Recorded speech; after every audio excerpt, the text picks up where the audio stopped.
Good morning, teachers, Good morning, sir. children. Good morning, sir. Very happy Teachers' Day. Thank you, sir. And thank All you. teachers, respected teachers, esteemed teachers. बहुत खुशी का मौका है। Teachers day के बारे में अभी कई बच्चे भी बोले और हमारे काबिल कद्र फरहत मैडम ने भी रोशनी डाली। टीचर्स डे तो आपको पता है क्यों मनाया जाता है?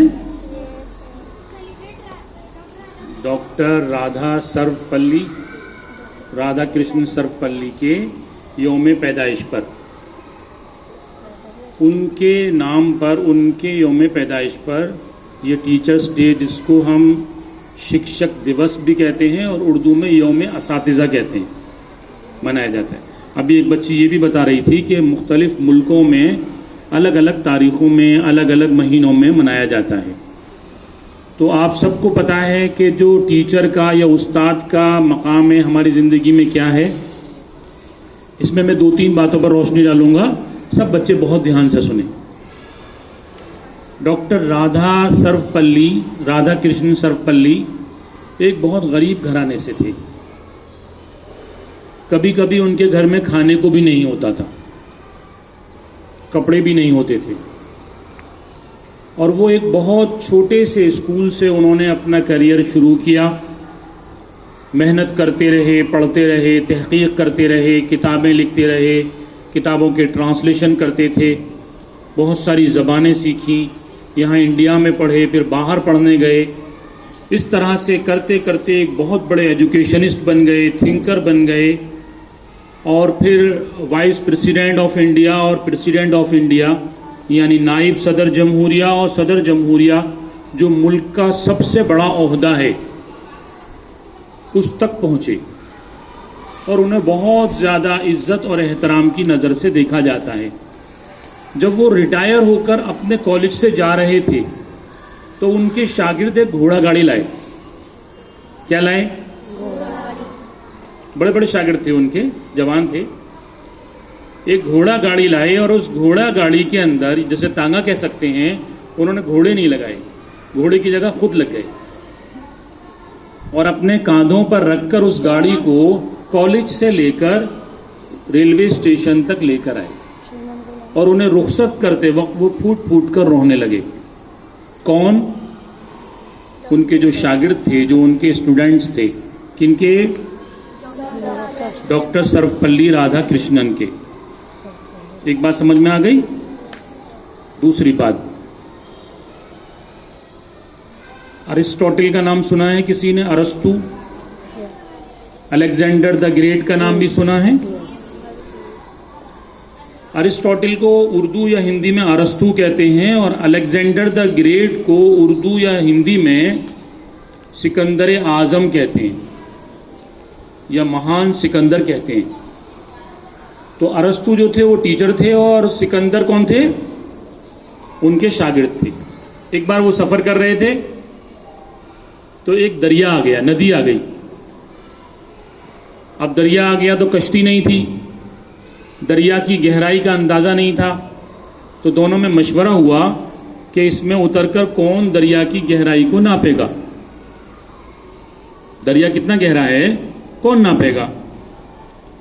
तो सिकंदर, जो आधी दुनिया पर कब्जा किया उन्होंने तकरीबन, उससे कुछ कम पर, वो कहने लगे मैं इसमें उतरूंगा उस्ताद, मैं नापूंगा। उन्होंने कहा नहीं नहीं, तुम बादशाह हो, तुम डूब गए तो क्या होगा, रियाया का क्या होगा, आवाम का क्या होगा, मैं उतरूंगा। अरस्तु ने कहा कि मैं इसकी गहराई को नापूंगा।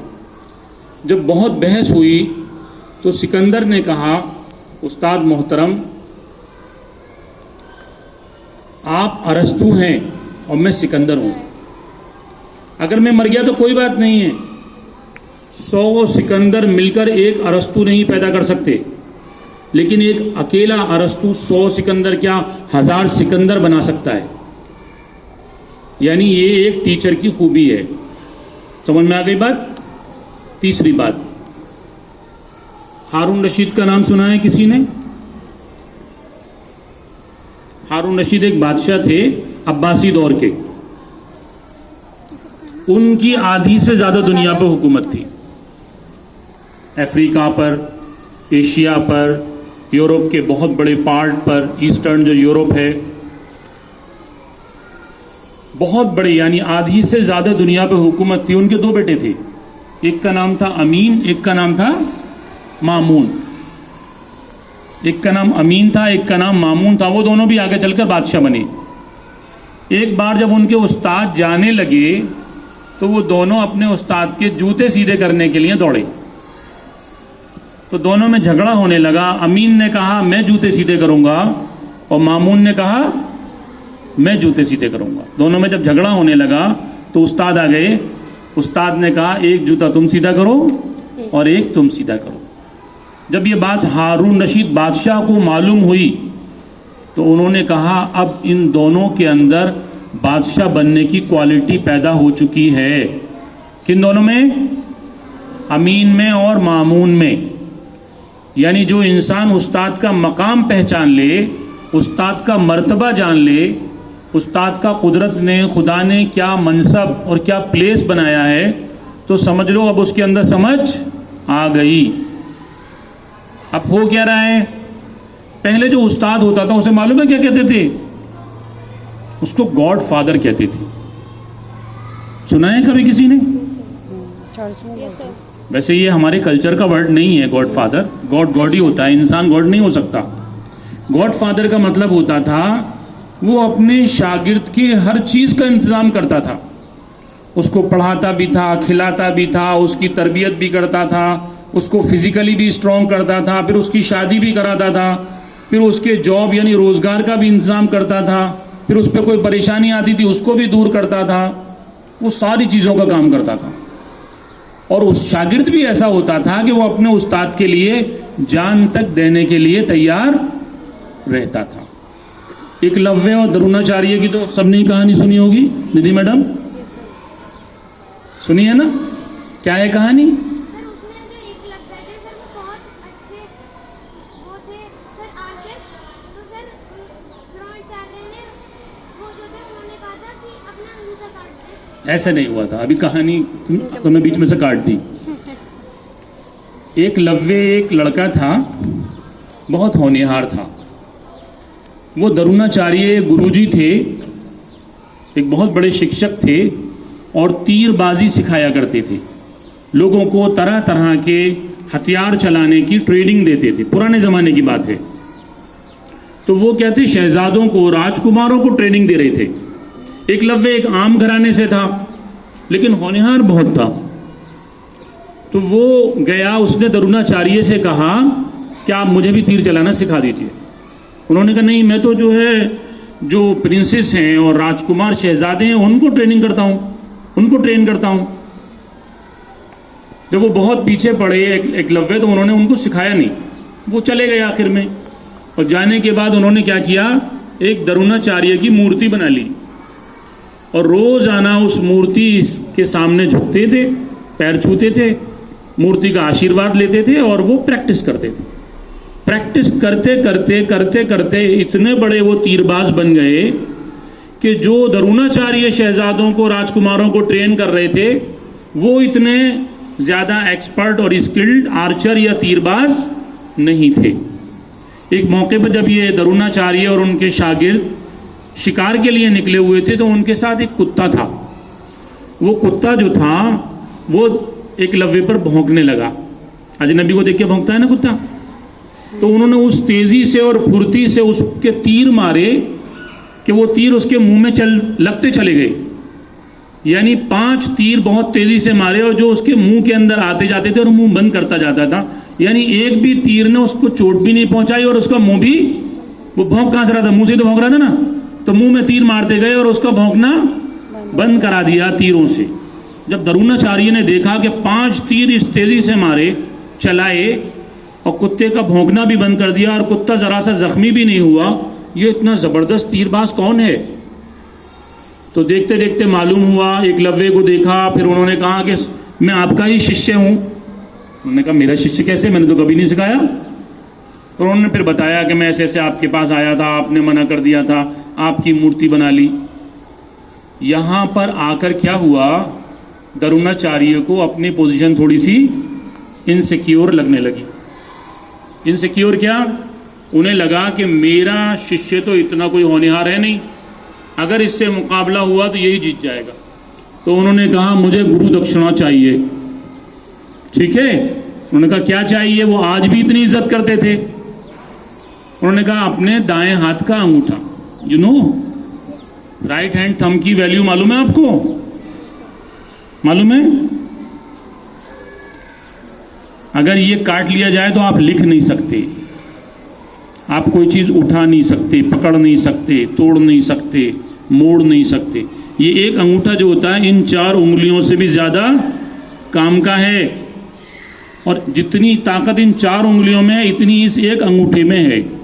इसके बगैर तलवार नहीं चल सकती, तीर नहीं चल सकता, बंदूक नहीं चल सकती, कोई हथियार ना चलाया जा सकता है ना उठाया जा सकता है।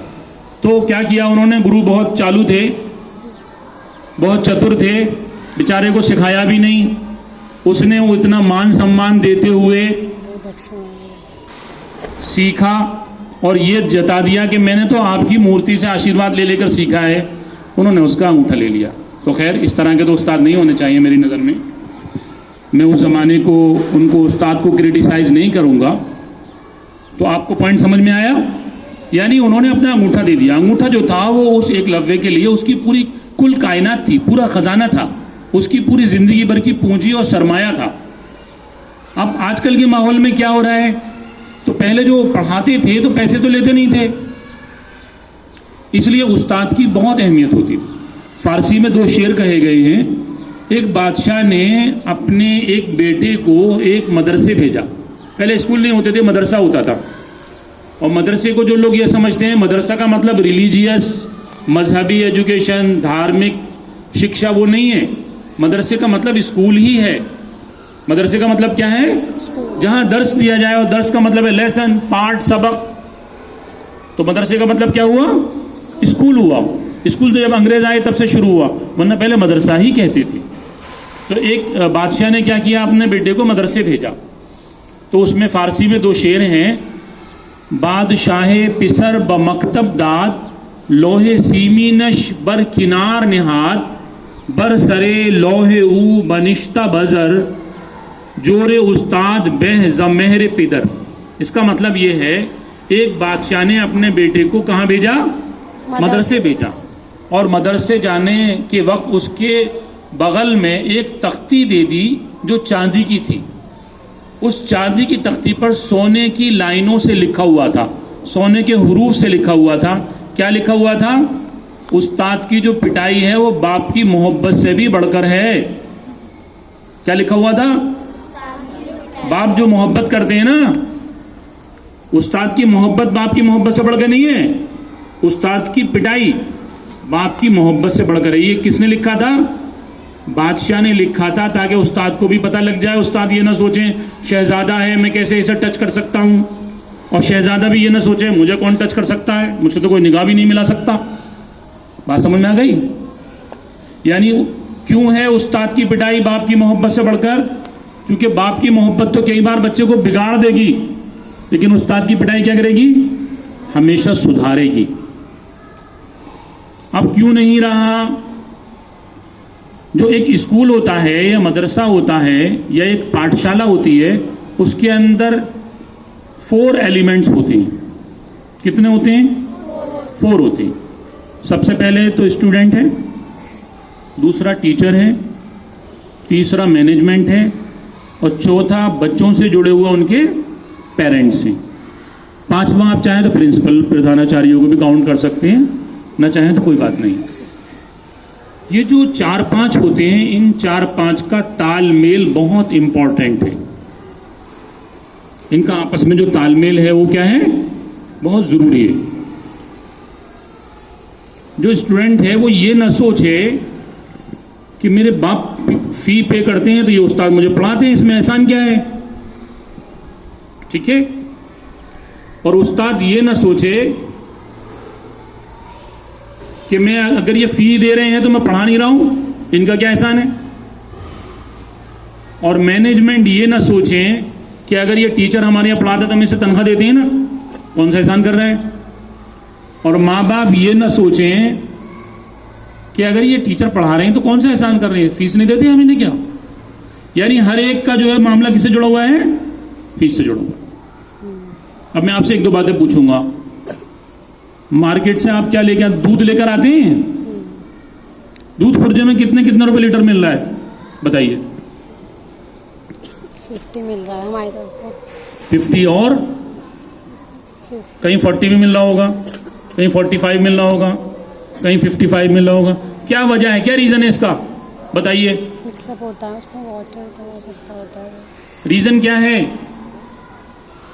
अरे कोई नहीं बोल रहा, इतना मोटी सी बात नहीं मालूम, ये तो सेकंड क्लास के बच्चे बता सकते हैं। क्वालिटी का रीजन है ना, जिसका जितना अच्छा है। अच्छा ये बताइए, अगर 55 रुपए 60 रुपए लेकर भी अगर कोई दूध अच्छा दे दे, असली दे दे, तो उसका एहसान है नहीं है? तो टीचर भी अगर फीस लेकर तनख्वाह लेकर पढ़ा दे तो उसका एहसान है नहीं है कि नहीं? देखिए कोई 40 रुपए ले रहा है, 45 रुपए ले रहा है, कोई तो यूरिया घोल के दे रहा है, कोई केमिकल की गोलियां घोल के दे रहा है, कोई दूध में बराबर का पानी मिला रहा है, कोई ज्यादा पानी मिला रहा है, दूध कम पानी ज्यादा। अब उस मार्केट में अगर कोई असली दूध दे दे पैसे लेकर भी, तो उसका क्या है, एहसान है। पैसे लेकर भी अगर असली शहद दे दे, असली घी दे दे, तो उसका एहसान है। इसी तरह से अगर टीचर भी आपसे पैसे लेकर आपको अच्छा पढ़ा दें तो टीचर का एहसान हुआ, ठीक है। तो इसके अंदर जो पैसों की और फीस की बात है वो थोड़ी हटानी पड़ेगी, और इस रिश्ते को जो ये कमजोर हो गया है टीचर स्टूडेंट के बीच का, दोबारा से इसको स्ट्रांग करना होगा। यानी स्टूडेंट को तो ये सोचना होगा कि ये टीचर मेरे लिए बहुत ही ज्यादा रेस्पेक्टेबल है, बहुत ज्यादा काबिल कदर है, काबिल एहतराम है। और स्टूडेंट टीचर को क्या सोचना होगा कि ये जो बच्चे हैं ये मेरी रूहानी औलाद है। यानी कहते हैं जो उस्ताद होता है वो रूहानी बाप होता है, ठीक है। एक तो मादी बाप होता है, मैटेरियल फादर, एक स्पिरिचुअल फादर होता है जो टीचर होता है। अब यहां पे फीमेल हैं, कुछ तो कुंवारी हैं, मैं उनको रूहानी मां कैसे कहूं। तो लेकिन वाकई ये जो टीचर हैं, यानी हजरत अली रजी अल्लाह अन्हु का कौल है, अगर कोई मुझे एक बात सिखा दे तो मैं उसका गुलाम हूं। अब ये उसके ऊपर है, चाहे वो मुझे रखे या आजाद कर दे। क्या बात कही? अगर कोई मुझे एक बात सिखा दे तो मैं क्या हूं, उसका उस्ताद। अच्छा ये बताइए, हमारा सबसे पहले उस्ताद कौन है? सबसे पहले एक टीचर कौन है? एक तो अभी रहमत मैम पोयम सुना रही थी, नात कह लीजिए उसको। सबसे पहले हुजूर पाक सल्लल्लाहु अलैहि वसल्लम से भी पहले हमारे उस्ताद हैं अल्लाह ताला, जो कुरान में बता रहे हैं ये करो, ये मत करो, ये ऐसा करो, ये ऐसा मत करो, ऐसा करोगे तो नुकसान होगा, पूरी कायनात का निजाम बिगड़ेगा। कायनात हमने बनाई है, हमें मालूम है क्या करने से कायनात का निजाम सही चलेगा और क्या करने से कायनात का निजाम बिगड़ेगा। तो सबसे पहले हमारे टीचर कौन है? अल्लाह ताला हैं, जिनका भेजा हुआ कुरान, कुरान की वर्सिस आयात मुबय्यनात, यानी बिल्कुल खुली हुई आयतें हैं, वाज़ेह निशानियां हैं इंसानों के लिए, उनके लिए जिनमें अक्ल है। उसके बाद हुजूर पाक सल्लल्लाहु अलैहि वसल्लम को प्रैक्टिकल एग्जाम्पल बनाकर जो है अल्लाह ताला ने दुनिया में भेजा कि आप लोगों को जाकर ये आयतें, आयतों का मतलब और आयतों पर किस तरह से अमल करना है करके सिखाइए, बताइए, दिखाइए, ताकि लोगों के लिए करना, उन पर चलना आसान हो जाए, ठीक है। तो अब आज से क्या करेंगे?